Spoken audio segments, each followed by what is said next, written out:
Fala galera, tudo bem? Como é que vocês estão? Aqui quem tá falando é o Edu Vasconcelos. Tô aqui no meu último aninho na Universidade de Harvard e eu queria compartilhar com vocês algo muito especial, que é a primeira publicação em um livro dessa minha jornada aqui na universidade. O livro, pessoal, se chama Como é que a gente consegue utilizar de estratégias educacionais para tornar o mundo um lugar melhor. E o livro é principalmente voltado para países como o Brasil, que enfrentam nas suas nos seus sistemas educacionais muitos desafios.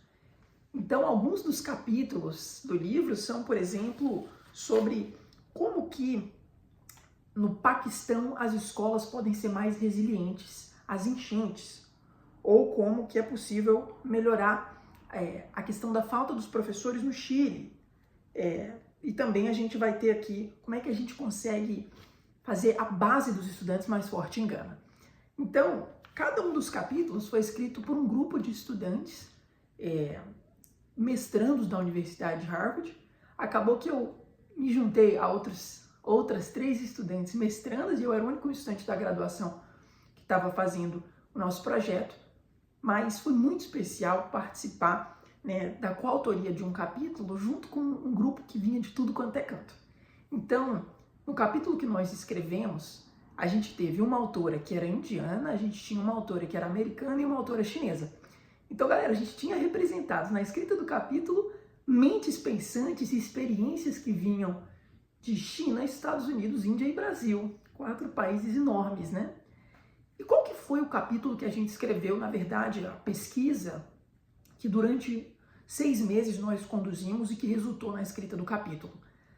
O capítulo foi sobre quais são as estratégias educacionais mais eficazes para que a gente consiga diminuir o impacto da violência no resultado acadêmico dos alunos nas escolas municipais, ou seja, da cidade do Rio de Janeiro. A gente vê isso acontecendo, pessoal, que em 2023, ano passado, de fevereiro até junho, houve 460 tiroteios muito próximo a escolas no Rio de Janeiro. E em anos muito desafiadores, como por exemplo em 2019, a gente teve 75%, ou seja, 3 em cada 4 escolas municipais do Rio de Janeiro tendo, durante um ano letivo, algum tiroteio por perto. E isso impacta os estudantes de diversas formas, e uma delas é os seus estudos. Então, nós conduzimos um estudo de 6 meses sobre, entre várias estratégias educacionais que a gente pode implementar, qual que consegue diminuir o impacto da melhor forma possível. Então, a primeira coisa que a gente fez foi entrar em contato com a Secretaria Municipal de Educação do Rio, e a gente fez um processo de escuta de professores, gestores de escola, de todas as CREAs, ou seja, as regionais de educação do município do Rio de Janeiro, e também conversar com o pessoal da Secretaria de Educação para ouvir a perspectiva deles. O segundo passo foi a gente fazer muita pesquisa sobre o que a ciência nos diz, tanto a nível Brasil quanto a nível global. Então, quais foram os estudos que já tinham sido feitos, quais são os resultados que eles tinham encontrado sobre as diferentes estratégias que você podia implementar.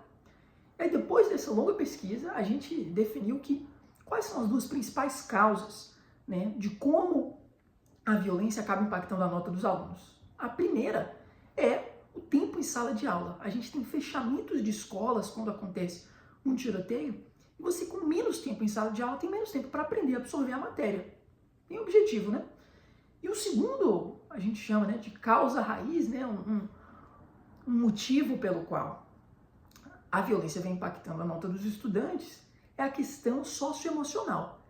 A dificuldade de você concentrar, a motivação de você estar na escola quando você está lidando com todos esses desafios, todos os impactos que isso tem na sua saúde mental. Em seguida, o que nós fizemos foi comparar 3 diferentes estratégias com o que já vem sendo feito no Rio. O que já vem sendo feito no Rio é um programa chamado Reforço Rio, que principalmente nas escolas que estão em áreas conflagradas, os estudantes eles têm acesso a um reforço escolar, seja em grupo ou individual, no contraturno, para tentar repor o conhecimento. Gente, será que tem estratégias que poderiam estar funcionando melhor? Então, a gente encontrou nos artigos científicos pelo mundo 3 possíveis alternativas, dentre várias. A primeira é você desenvolver programas socioemocionais que visam você trabalhar a parte cognitiva comportamental dos estudantes. Então tem um programa em Chicago que ele conseguiu aumentar, por exemplo, as taxas de graduação dos estudantes de 12% para 20% a mais, né, por conta de um trabalho que eles fizeram na parte socioemocional. Um programa chamado Becoming a Man, que teve sucesso mundial, assim, porque eles utilizam, por exemplo, joguinhos, comunicação não violenta, para ensinar os estudantes que ainda estão num período mais jovem, principalmente ali no ensino fundamental, sobre como que você consegue diminuir um pouco a resposta, o impulso um pouco mais agressivo e você consiga resolver conflitos por meio do diálogo.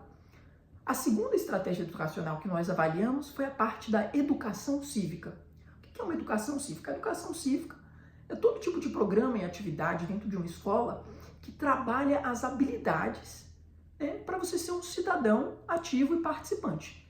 Então isso envolve, dentre as mais diversas coisas, habilidade de comunicação, de escuta, de colaboração, de trabalho em grupo, a conscientização do seu papel na sociedade e do quanto a educação é importante para a sua vida e para você transformar a vida da sua família.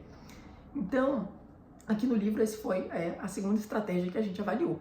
E a terceira estratégia que a gente avaliou, pessoal, foi a intervenção por meio dos professores, né? Então, você prover treinamentos aos professores e fazer um trabalho com eles muito cuidadoso, dedicado, para que a gente consiga diminuir o impacto da violência nos estudantes. Então, pessoal, a gente seguiu um modelo desenvolvido por um grande cientista da educação chamado Bardar, que para como que você consegue comparar diferentes estratégias e qual vai ser a mais eficaz.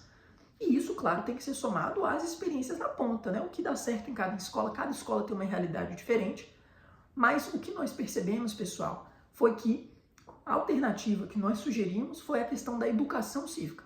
Claro que ela precisa ser somada a essas outras 2 estratégias, ao que já vem sendo feito, mas há um estudo já feito no Rio de Janeiro mostrando que, talvez pelo tamanho do desafio, as intervenções cognitivo-comportamentais podem ter algum desafio em conseguir resolver, não conseguiram demonstrar tanto resultado. E a gente tem na parte dos professores já uma sobrecarga muito grande, os professores já estão tomando conta de tanta coisa.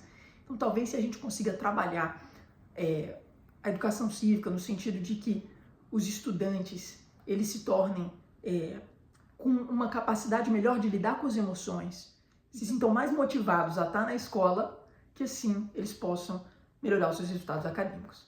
Mas é claro, pessoal, que a melhor alternativa que a gente pode oferecer é mais segurança, né? É diminuir a quantidade de tiroteios que estão acontecendo em volta de escolas para que os estudantes possam ter paz para poder estudar.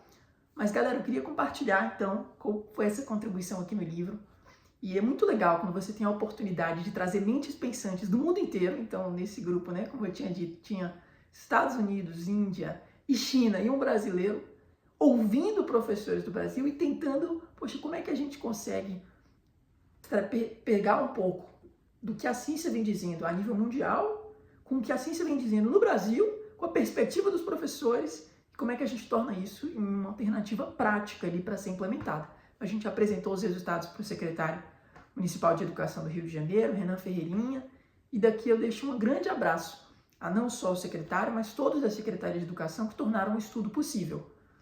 As colaboradoras no estudo foram a Vantica, a Amélia e a Jess, foram pessoas incríveis de se trabalhar ao lado, e foi um trabalho desenvolvido junto ao professor Fernando Reimers e todos os seus auxiliares de pesquisa. O tanto de tempo que levou para a gente fazer a pesquisa quase que foi o mesmo que leva para você fazer todo o processo de revisão, editorial, mas no final deu certo e vocês podem adquirir o livro na Amazon e pedir para entregar no Brasil. O nome do livro em inglês é Learning Education Policy Analysis to Make the World Better. E daqui a gente vai tomar aqui de um capítulo para um livro completo em breve. Um grande abraço e a gente se vê na próxima.